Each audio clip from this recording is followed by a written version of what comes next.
imaging in cyanotic, imaging in congenital heart diseases. I'm not really going deep into the pathophysiology, clinical presentation, and those things. So my talk actually concentrates basically on the basic aspects of imaging and how to approach them. So having said that, I just want to give you some backgrounds. Well, congenital heart diseases are the most common organ system malformations in human beings, and you get different figures for their incidence, but the commonest one people believe is it occurs in about 8 to 10 cases per 1,000 live births. Of these, 80 to 85% of them are simple and cyanotic congenital heart diseases like VSD, ASD, PDA, and so on. But about 15-20% are cyanotic, and cyanotic congenital heart diseases are usually complex. Nowadays, in other parts of the world, almost all congenital heart diseases are treatable, either surgically or percutaneously, even if that's not the case in our region, sub-Saharan Africa. It's also good to classify congenital heart diseases, and this classification is based on the hemodynamic presentation of the lesions. And how do we classify congenital heart diseases? We can classify them as cyanotic congenital heart diseases, which form about 80 to 85% of the cases. And these cyanotic congenital heart diseases are subdivided as left to right shunt lesions like VSD, ASD, PDA, AVSD, and the like.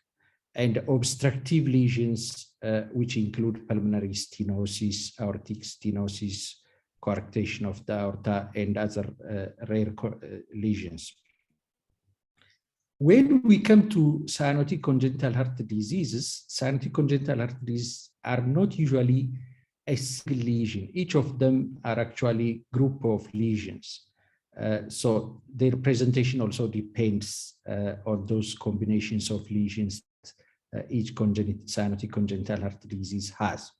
So the first group, we start with cyanotic congenital heart diseases with decreased pulmonary blood flow. In this case, the pulmonary blood flow is decreased. What are the examples? Examples are like Tetralogy of Fallot, which includes pulmonary stenosis as part of it. So it's logical that the pulmonary blood flow is reduced. And we have a rare congenital heart disease called Epstein's anomaly, and other conditions. So in this condition, why is it important to classify them like this? Because their presentation, or the way the patient is affected, the way the patient suffers, is different between cyanotic congenital heart diseases with decreased pulmonary blood flow and increased pulmonary blood flow. In cases of decreased pulmonary blood flow, patients will have deep cyanosis, and they suffer from complications of desaturation, okay, hypoxemia in their blood, like conditions like secondary polycythemia, cerebrovascular accidents, thrombocytopenia, bleeding disorders. Those are the commonest manifestations. They almost always don't present with congestive heart failure, and they don't also develop pulmonary hypertension. And they don't usually have increased work of breathing.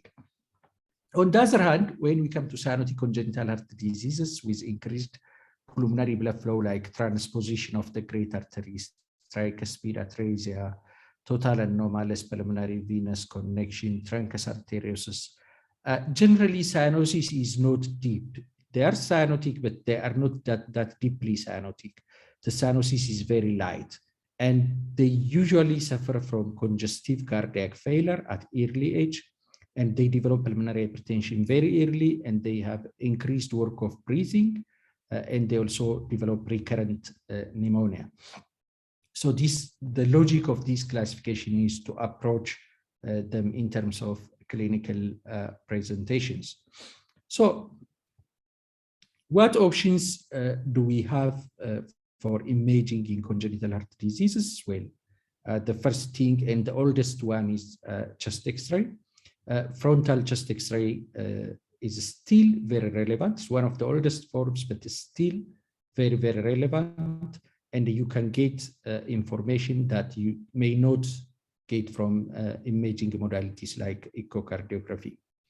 The second one is echo, with its different forms: transthoracic echo, transesophageal echo, 3D echo, fetal echo, different forms. This is one of the cheapest, non-invasive, and highly accurate form of imaging for congenital heart disease.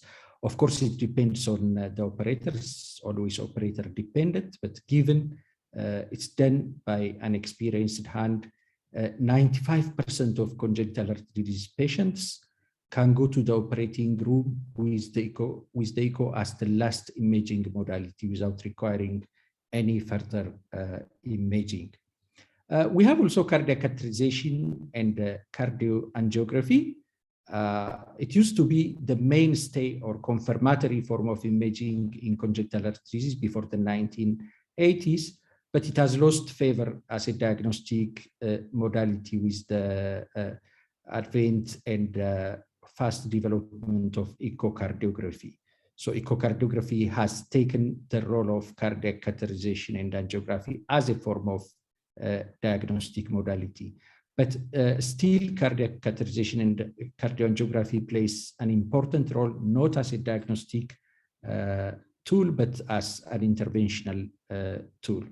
Diagnosis, we can utilize it rarely when we cannot define anatomies with echocardiography, like pulmonary artery anatomy in Tetralogy of Fallot sometimes might be difficult to actually define accurately. In those cases, we may resort to cardiac catheterization and angiography, but this is a very rare condition.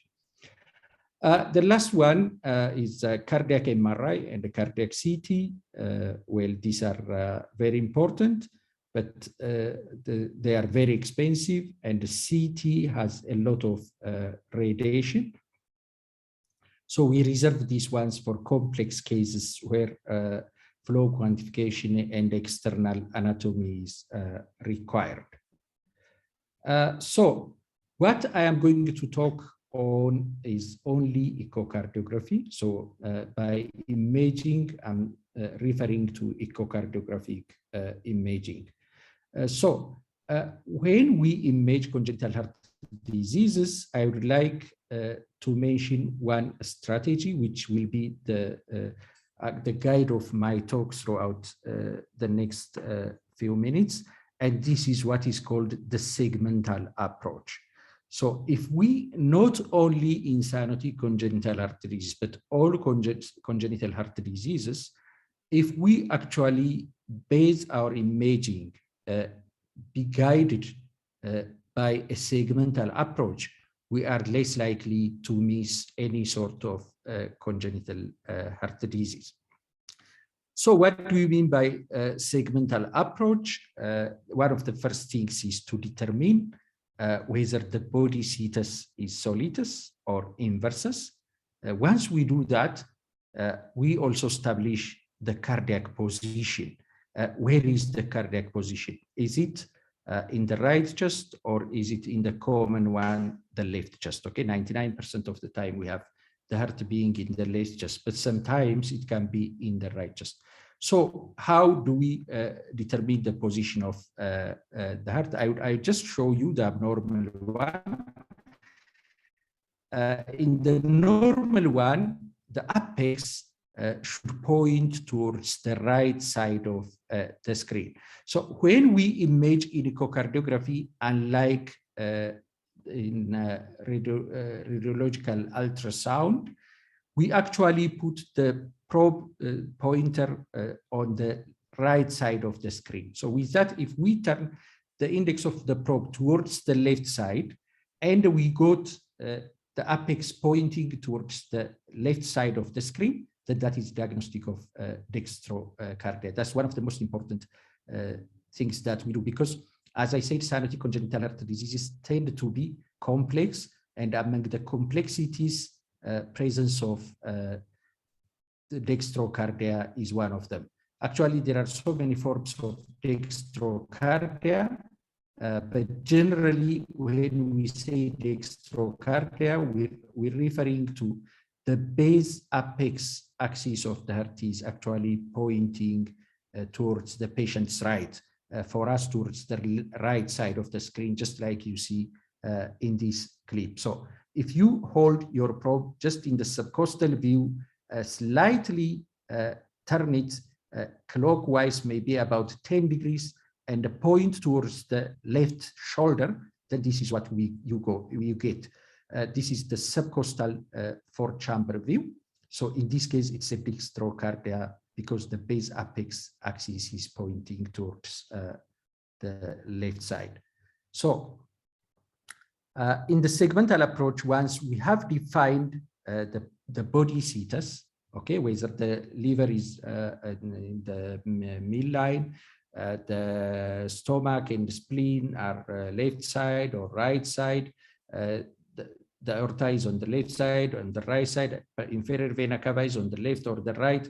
Once we define that and we specify the position of the heart as levocardia or dextrocardia, then we go to the segmental analysis of the heart itself.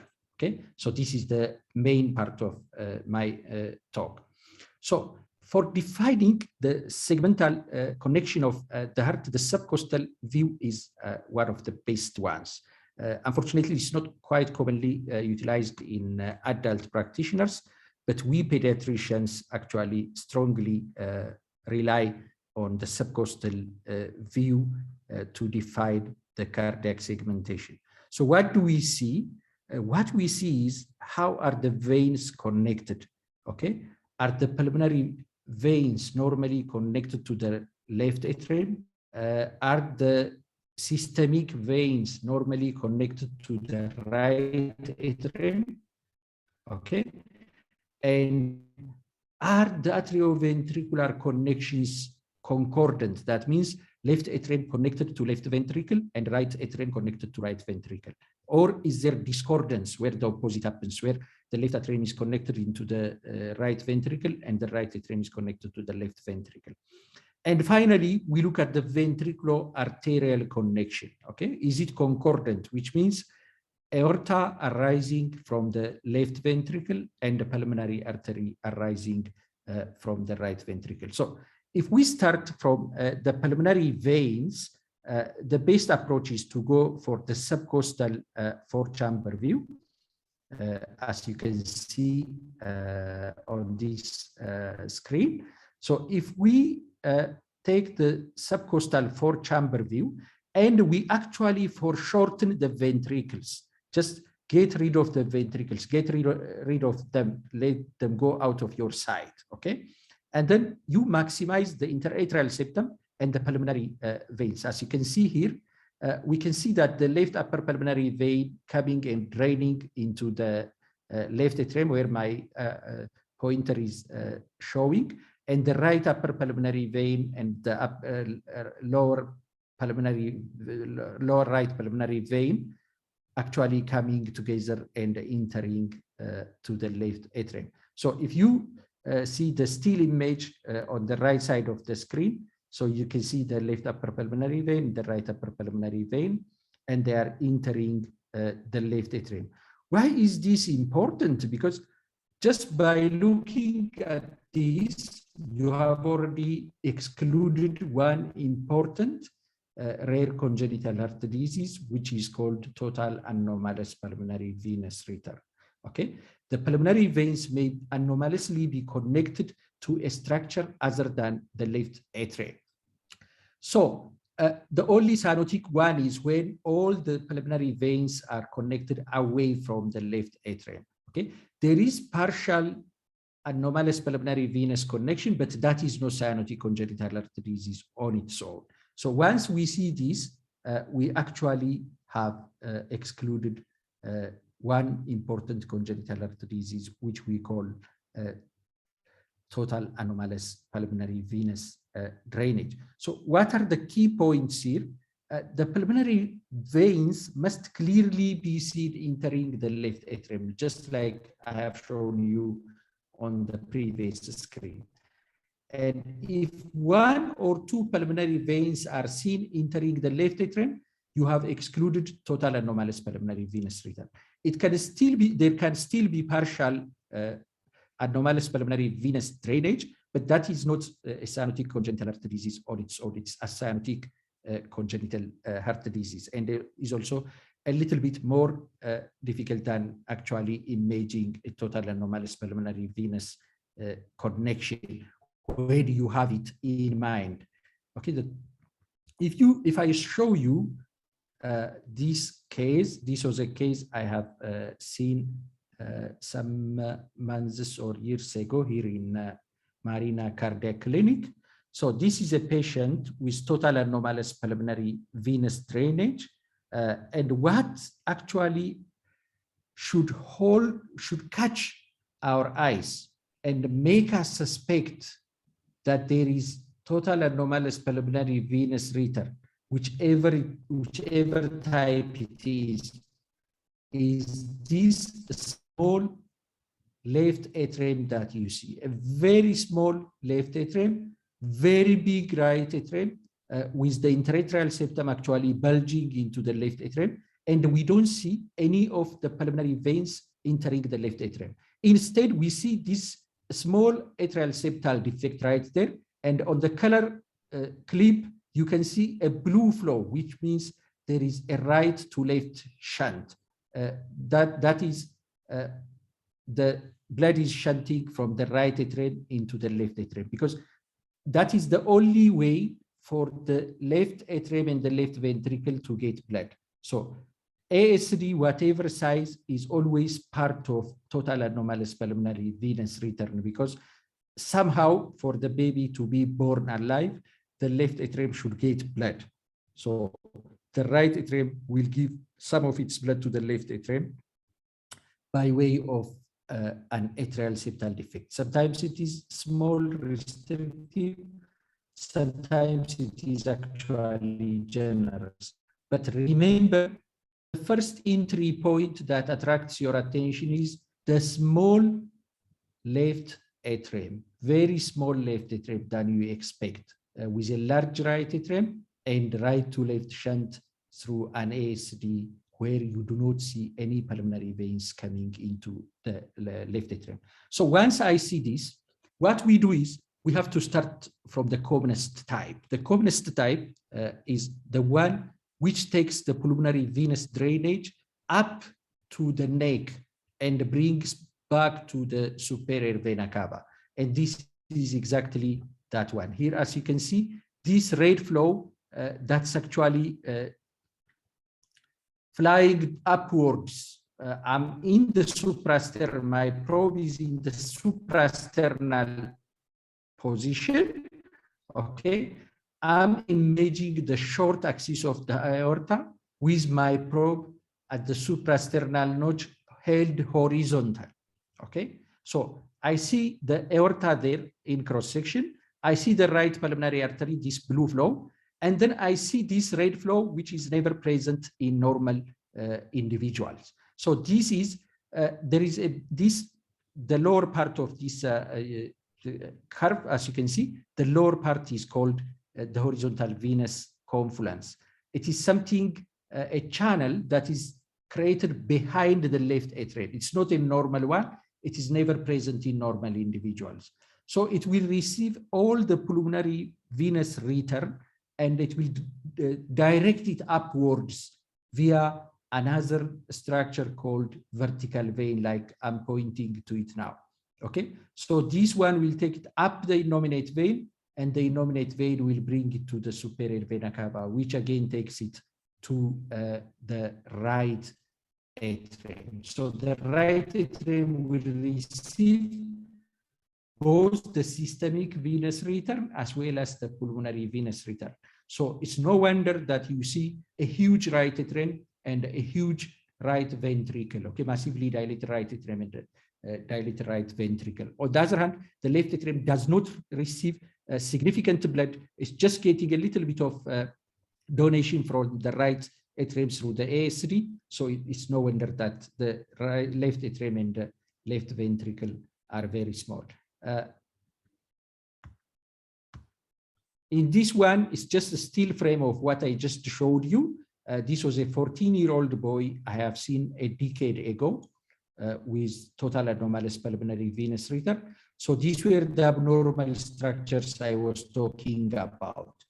This HVC stands for horizontal venous confluence, and this VV stands for vertical vein. So these two structures, the HVC and the vertical vein, they are never present in normal human beings. They are present only in patients with total anomalous pulmonary venous drainage. So as you can see, normally when I am at the neck with my probe, the venous flow should go away from me and should be blue under normal conditions. But in this case, the venous flow, instead of going away from my probe, it's actually coming to my probe. So that is why it appears as a red flow. So if you are systematic, a diagnosis of total anomalous pulmonary venous return can easily be made.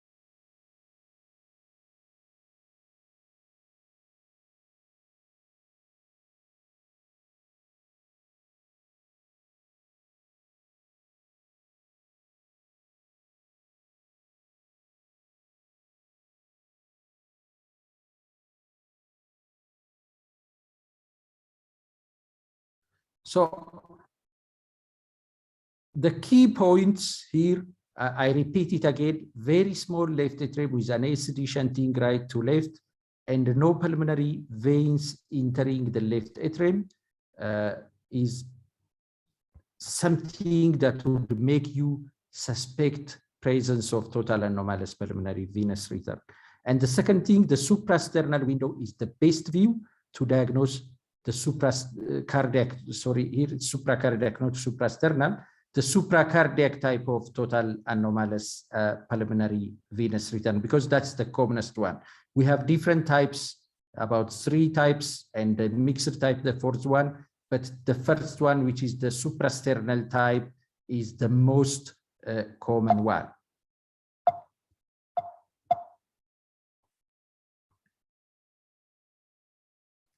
And then we look at the systemic venous return. Anomalies of systemic venous return are extremely rare, but they can occur, but they are not actually common. Some of just some time ago, they were treated as case reports. So actually their visualization is not difficult. Just where you have been, the subcostal view, the subcostal coronal view, which was pointing to the right, the left shoulder, just you can rotate the probe 90 degrees clockwise to find the sagittal view of the body, the sagittal view of the body. And then once you get the sagittal view, you can just angle your probe towards the right side. If you get that, then you will get the superior vena cava coming to the right atrium and the inferior vena cava coming into the right atrium. And these are red arrow shows the eustachian valve, which is the embryonic valve of the inferior vena cava.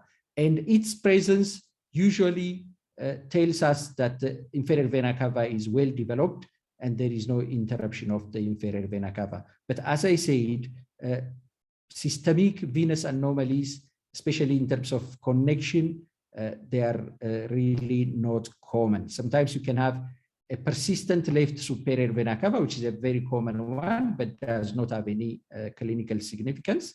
It's significant only when the right one is atretic and the left one is the only superior vena cava. Then we come to atrioventricular connection.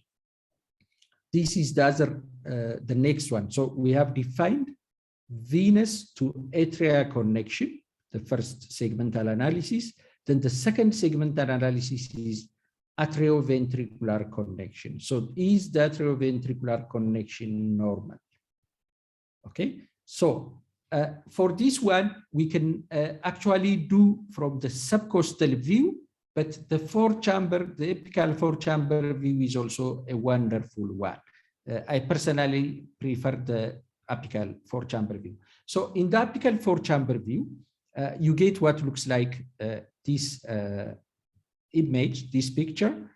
There are two key things. One of them I'll show you on this one, and the other one I'll show you from the echo clip and the image. So if you see the mitral valve and the tricuspid valve, they are not at the same level. They are not at the same level. The mitral valve is higher towards the atria, and the tricuspid valve is lower towards the apex. Okay, so in between, you see this one. This one is called the atrioventricular septum. The atrioventricular septum, or some people call it the central fibrous bundle, and it is between the insertion of the tricuspid valve and the insertion of the mitral valve. This, you should see it on echocardiography. If you see this, then what it means is you are sure that the left atrium is connected to the left ventricle and the right atrium is connected to the right ventricle. And if you have identified the ventricle, the tricuspid valve and the mitral valve embryologically are always part of the respective ventricles. So if I am sure this is the right ventricle, I know this is the tricuspid valve. If I know this is the tricuspid valve, I'm sure this is the right ventricle, okay? Whenever the ventricles are inverted, the valves will also get inverted along with them. One of the things I have mentioned, so see the position of the insertion of the mitral and tricuspid valves. And the second thing is to see the nature of the wall of the ventricles. The left ventricle has a smooth wall, which I'm going to show you. And the right ventricle has an extremely trabeculated wall. So when you are at the apical four-chamber view, as you see it here, you get these clips. As you can see in this clip, these are the atria, left atrium, right atrium. You can also see the pulmonary veins entering there. As you can see, the mitral valve is situated higher than the tricuspid valve. The tricuspid valve is lower towards the apex than the mitral valve. So if you see on this image, the left ventricle, as you can also see it on this on this clip, you can also see it here, the wall is very smooth. There is no baculation. On the other hand, if you see the right ventricle, there is extensive trabeculation. So if they change their position, which is a rare thing, if the left atrium is connected to the right ventricle and the right atrium is connected to the left ventricle, this is what we are going actually to miss. We don't see this level of the valves, and the wall of the ventricles will not be as expected. Instead, what we get is like this one. As in this one, there is atrioventricular discordance. The left atrium is connected to the right ventricle. The right atrium is connected to the left ventricle. So the mitral valve, because it is part of the left ventricle, it will come on the right side, and the tricuspid valve, because it is part of the right ventricle, it will come on the right side of the left side of the heart, as you can see here. So if you see the mitral valve now, when you expect it to be higher, means towards the atrium, it's actually towards the apex. So that relationship now is reversed. When we see this, we know that there is atrioventricular discordance.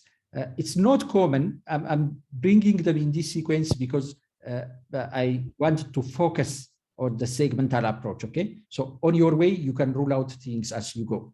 So if you find these with the mitral valve on the right side and the tricuspid valve on the left side, this is what tells you that is there are other ways to know, but this is the easiest way. If you see compare the then you see that what is expected upper is now coming lower, and the right AV valve, which you expect lower, now comes as an upper one. So this is atrioventricular discordance. On your way, you can also look at the patency of the valves. As you see, patency of the AV valves, the atrioventricular valves, means mitral and tricuspid valves. You can kick out one relatively common congenital heart disease that you see in this video clip. So if you see here, you can see only one atrioventricular valve opening. The other one is not, it's underdeveloped. It's replaced with a bundle of fibrous tissue. So if you see this, you have actually lost tricuspid atresia. Okay? If on the other hand, if you see both AV valves opening, tricuspid atresia is excluded. So as you can see here, there is a generous ASD, and there is also some small ventricular septal defect. But what you see here is the right ventricle is underdeveloped. It is hypoplastic because the tricuspid valve is not open. There is no much blood flowing into the right ventricle. So blood is entering only through the VSD, that restrictive small VSD. So the right ventricle will not develop well. It will be hypoplastic. On the other hand, the left ventricle will become dilated because it is the one which is handling both the systemic and the pulmonary venous return, as well as pumping blood both to the pulmonary and the systemic circulation. Okay, and the atria, because of presence of the ASD and shunting, both the atria will be actually enlarged.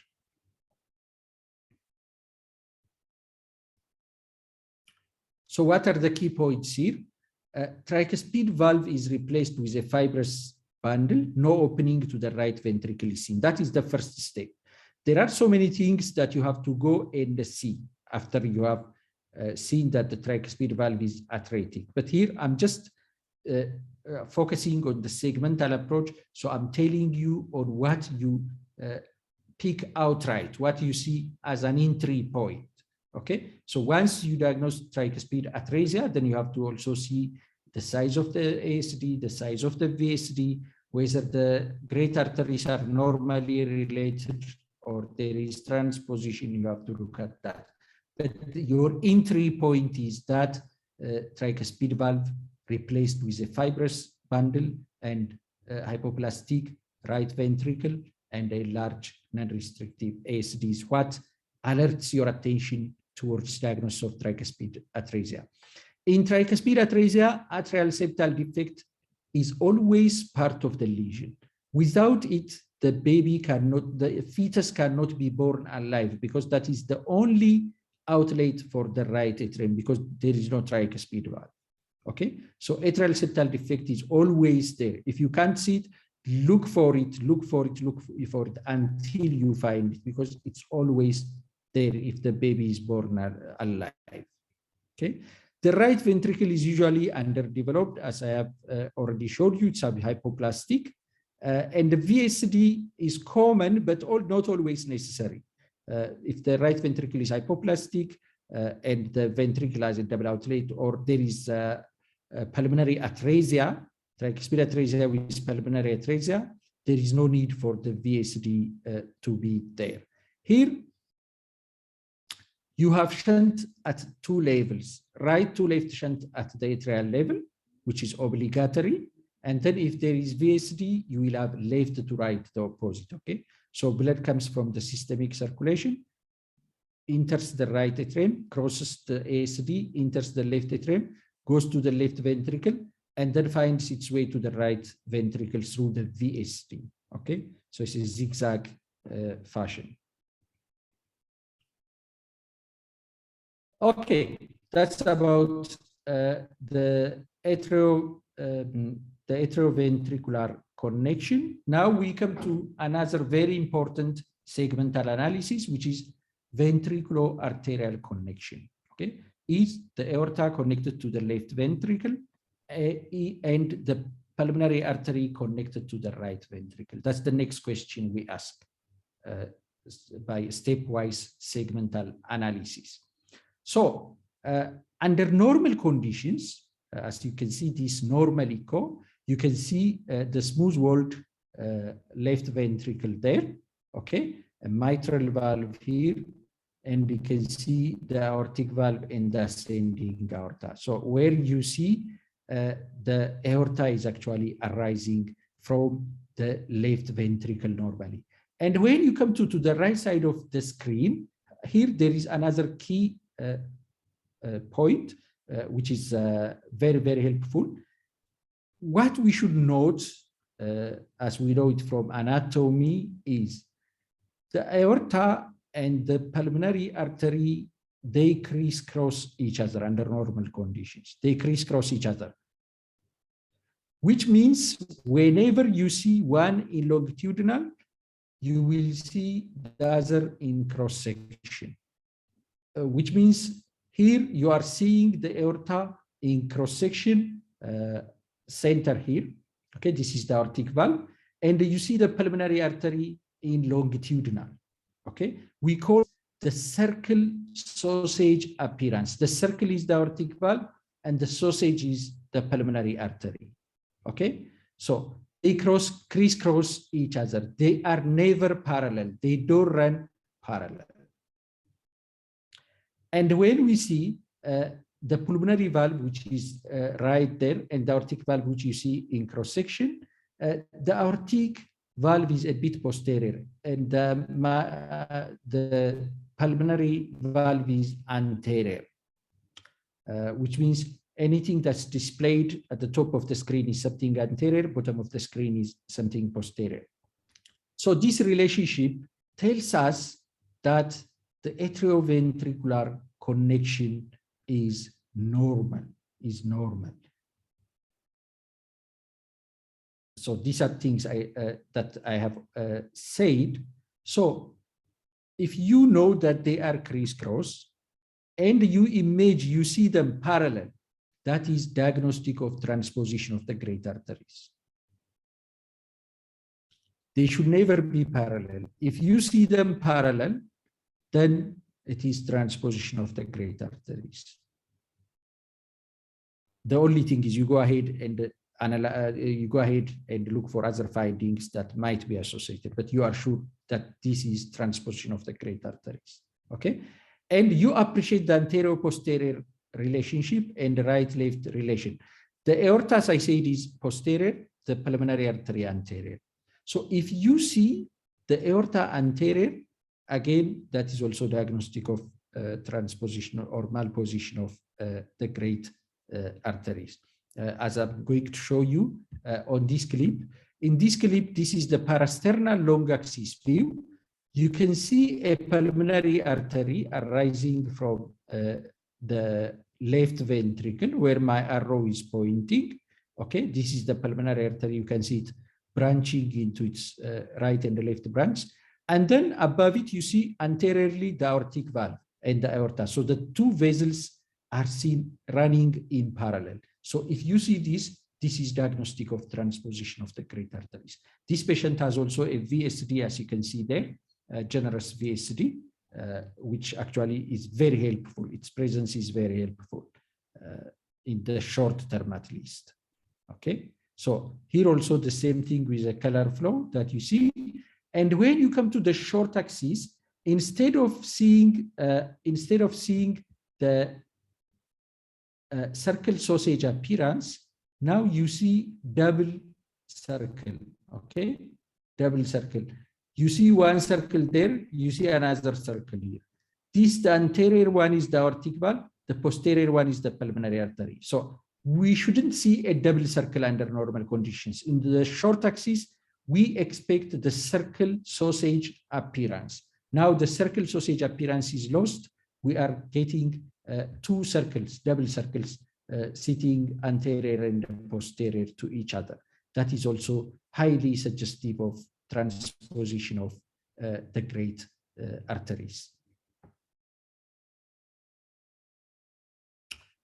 Again, within analysis of the ventriculoarterial connection, sometimes when you see your you can use, by the way, you can use any of the views, but the parasternal long axis in this case is very, very helpful.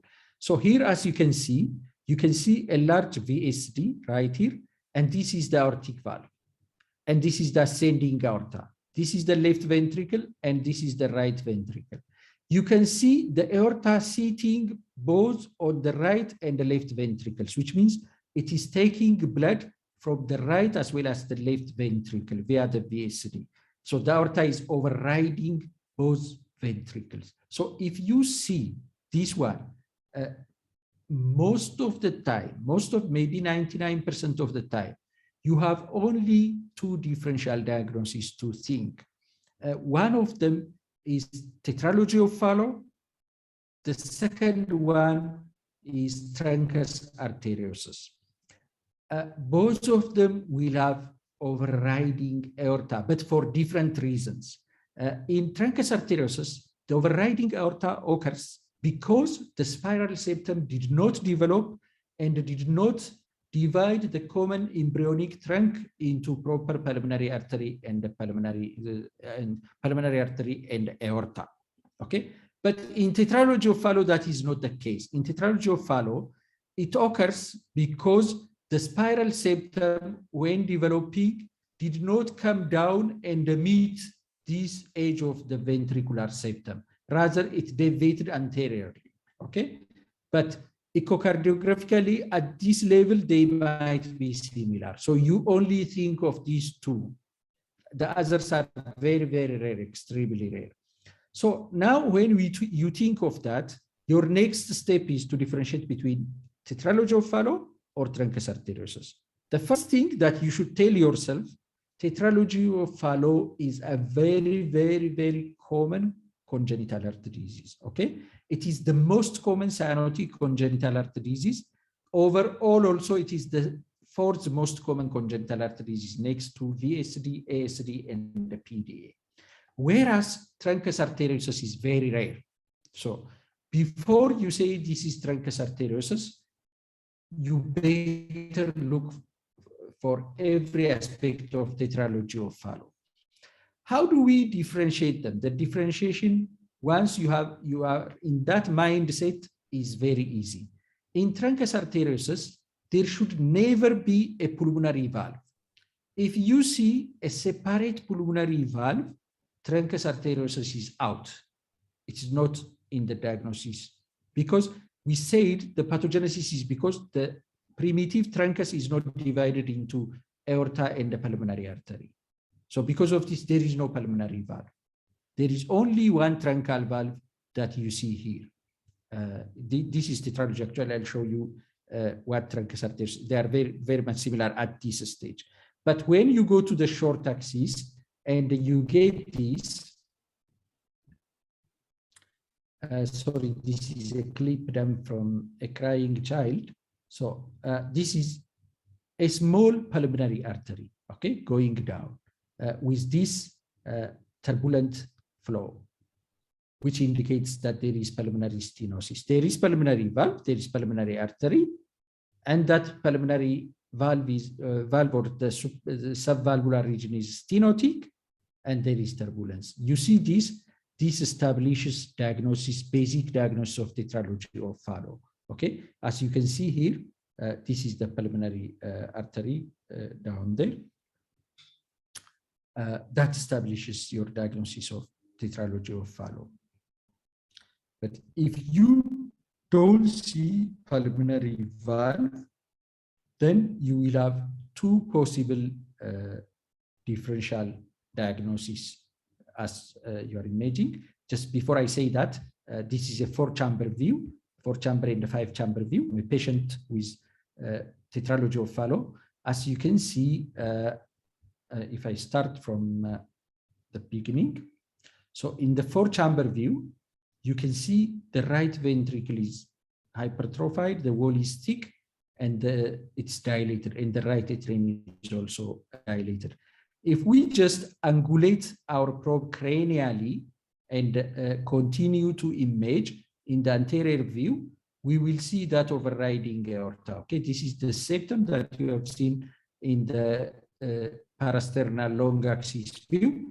This is the aorta, and this is the aortic valve. This is the VSD. Okay, this sometimes you call it 5-chamber view because it includes the aorta as well.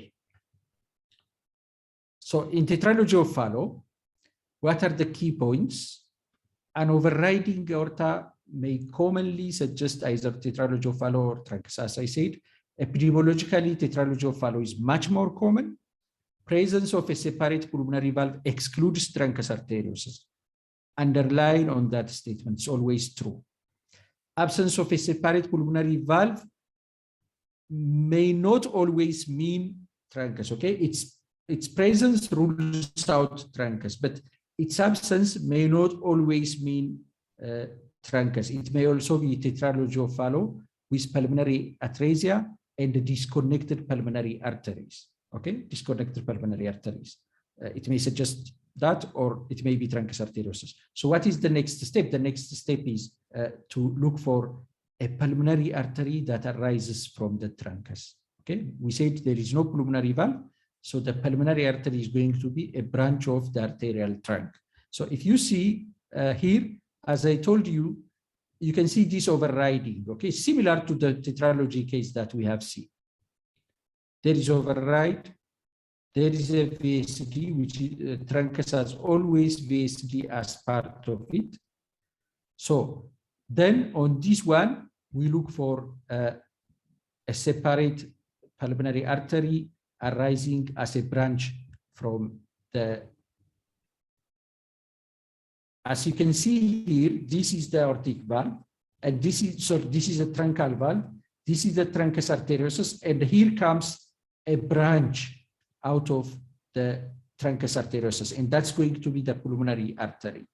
Okay, so what's the basic thing? The basic thing is whenever you see overriding aorta with VSD, think of either tetralogy or truncus. Always go for tetralogy first. Only if you have excluded tetralogy, then you can think of Truncus Arteriosus. This is also a 5-chamber view from a baby I saw some time ago. It's a 5-chamber view. You can see here is the right ventricle, here is the left ventricle, and this is the descending aorta. Sorry, the ascending aorta. The truncus in this case, it's not ascending aorta, it's a truncus in this case, and the truncal valve. Truncal valve. So going forward, we continue to image him. When we come to the parasternal long axis view, as you can see it here, we got this truncus and a huge branch arising right here. Okay, it's not always big. This is a special type of Truncus Arteriosus, not a common one. But as you can see the truncus giving a large branch. This is actually a child with Truncus Arteriosus and the interrupted aortic arch with the pulmonary artery continuing with the descending aorta via a PD that you see on the right side of the screen. This baby went to South Africa, and the CT angiography also confirmed the diagnosis of Truncus Arteriosus with interrupted aortic arch. These are reconstructions anterior and posterior projections of the CT angiogram. That's not part of my talk, just to give you that confirmation. There, unfortunately, the baby did not survive. After surgery, the baby died. So here, key points. No separate pulmonary valve is seen in Truncus Arteriosus. Its presence excludes Truncus Arteriosus. A branch arising from the ascending aorta, in this case, the arterial trunk. Okay, in this case, the arterial trunk, the common arterial trunk. In the absence of a separate pulmonary valve, confirms Truncus Arteriosus, as I have shown you on those. Last, we will come to the suprasternal view, another one. Now we have finished our segmental analysis. Finally, we have to look at the ascending aorta, aortic arch, and the thoracic part of the descending aorta. This is obtained by going suprasternal notch and pointing your probe towards the left posterior side or the left side of your the patient's vertebra. So in that case, you get everything clearly, and this is the pulmonary artery. Why is this important? Cyanotic congenital heart diseases can be associated with coarctation of the aorta. They can be associated with interrupted aortic arch, or more commonly, they can be associated with right arching aorta. Okay, the aorta arches towards the left, but it can arch to the right, especially in common cyanotic congenital heart disease. 25% of Tetralogy of Fallot patients have a right aortic arch, and 1/3 of Truncus Arteriosus patients will have right aortic arch. Okay, so its definition is important, but usually X-ray also can give a clue and facilitates your identification of it on echocardiography. Also, not just that, older children and adolescents with unoperated Tetralogy of Fallot with pulmonary atresia may develop aortic aneurysm. So for that reason, it's absolutely important that you image the ascending aorta, the arch and thoracic descending aorta. This is a 17-year-old child having follow-up in our clinic for a long time. This was a CT scan I got just a few months back, and you can see this is a coronal view of CT angiogram. So as you can see, the ascending aorta and the arch are massively dilated, and it's measuring like 4.7 centimeters. Anything more than 4 is actually aortic aneurysm, as you can see here.